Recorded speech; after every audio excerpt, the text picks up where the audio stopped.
ഇറാനെതിരെയുള്ള Israel ആക്രമണം അതിരൂക്ഷമായി തന്നെ തുടരുന്നതിനിടയിൽ ഇസ്രായേലിന് കനത്ത തിരിച്ചടിയുമായി തന്നെ ഇറാനെക്കുറിച്ച് സംസാരിക്കുകയാണ്. ഇസ്രായേലിലെ ബീർഷെബയിൽ കെമിക്കൽ ഫാക്ടറിക്ക് നേരെ ഉണ്ടായിട്ടുള്ള മിസൈൽ ആക്രമണം, അതിലൊരാൾക്ക് ഇന്നലെ പരിക്കേറ്റതായി വാർത്ത വന്നിട്ടുണ്ടായിരുന്നു.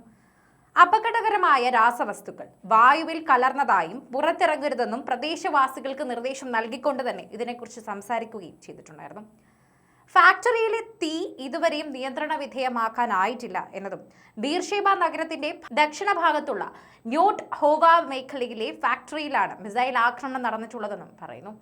അപകടത്തിൽ ഒരാൾക്ക് ഗുരുതരമായി പരിക്കേറ്റതായി ഇസ്രായേലി മാധ്യമങ്ങൾ റിപ്പോർട്ട് ചെയ്യുകയും ചെയ്തിട്ടുണ്ട്.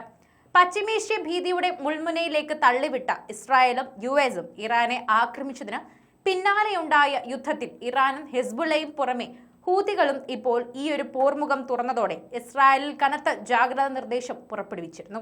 കഴിഞ്ഞ ദിവസം, അതായത് രാത്രി, നിരവധി തവണയാണ് രാജ്യത്തെ വിവിധ ഭാഗങ്ങളിൽ അപായ സൈറൺ മുഴങ്ങിയത്.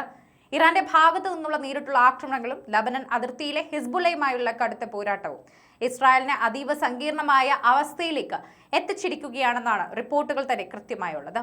വടക്കുനിന്ന് ഹിസ്ബുള്ളയും കിഴക്കുനിന്ന് ഇറാനും ആക്രമണം നടത്തുമ്പോൾ തെക്ക് ഭാഗത്ത് നിന്ന് യമനിലെ ഹൂതി വിമതരും ഇസ്രായേലിനെതിരെ നീങ്ങുന്നുണ്ട് എന്ന് ശക്തമായി പറയുന്നുണ്ട്. ഇതോടെ ഒരേ സമയം 3 വ്യത്യസ്ത ഭാഗങ്ങളിൽ നിന്നുള്ള ഭീഷണിയെയാണ് ശരിക്കും ഇസ്രായേൽ പ്രതിരോധ സേന നേരിടുന്നത്.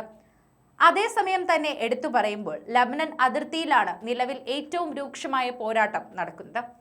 തെക്കൻ ലബനനിലേക്ക് കരമാർഗമുള്ള സൈനിക നീക്കം ഇസ്രായേൽ ശക്തമാക്കിയിരിക്കുകയാണ്.